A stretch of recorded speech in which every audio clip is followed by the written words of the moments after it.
তো দেখতেই পাচ্ছেন কি রকম কুয়াশা পড়তেছে। এই কুয়াশার মধ্যে আমি যাচ্ছি জমিতে ধান কাটার জন্য।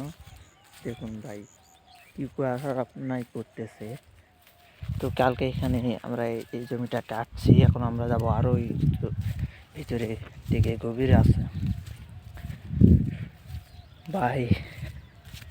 শীতকালের মিন মাস না আসতেই যেভাবে কুয়াশা পড়তেছে, তাহলে পুষ মাস মাঘ মাস আসলে আরও কীভাবে কুয়াশা পড়বে রে ভাই। ভাই একা একা যাচ্ছি, খুবই ভয় লাগতেছে যে সামনে আবার শিয়াল যদি বের হয়ে ধরে তাহলে তো শেষ। তো দেখুন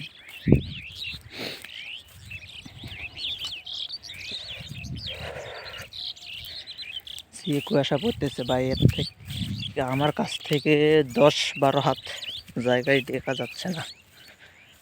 দেখুন এখানে ধানগুলো যেভাবে রাখছে এই দিক দিয়ে যাওয়া যাবে না, গা ভিজে যাবে। দেখুন কুয়াশা পরে কীভাবে ভিজে আছে,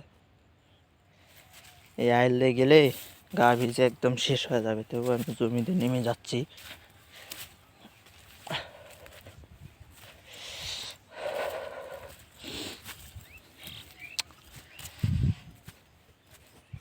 তো গ্রাম অঞ্চলের এই মজা যে শীতের সময় শীতের আসল যেই মুহূর্ত সেটি উপভোগ করা খুবই সহজ হয়ে যায়।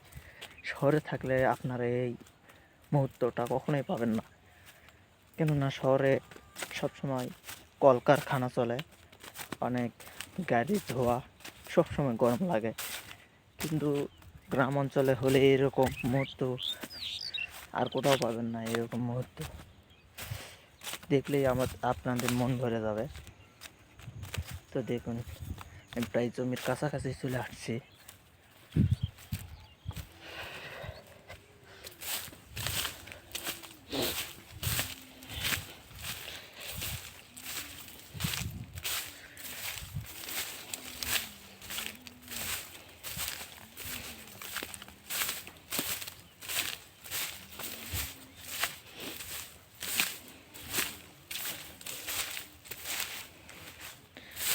কি একটা অবস্থা হয়ে আছে।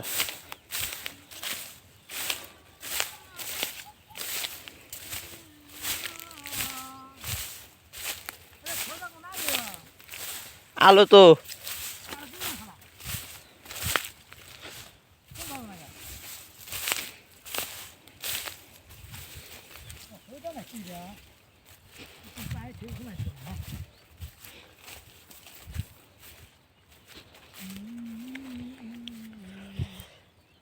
তো আজকে এখানে ধান কাটা হবে।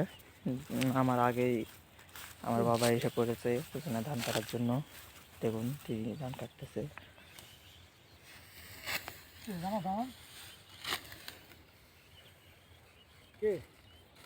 এমনি তো এখন ধান কাটা শুরু করি, আপনাদের পরে আবার ভিডিও করে দেখানো হবে যে ধান কাটা শেষে কী করলাম।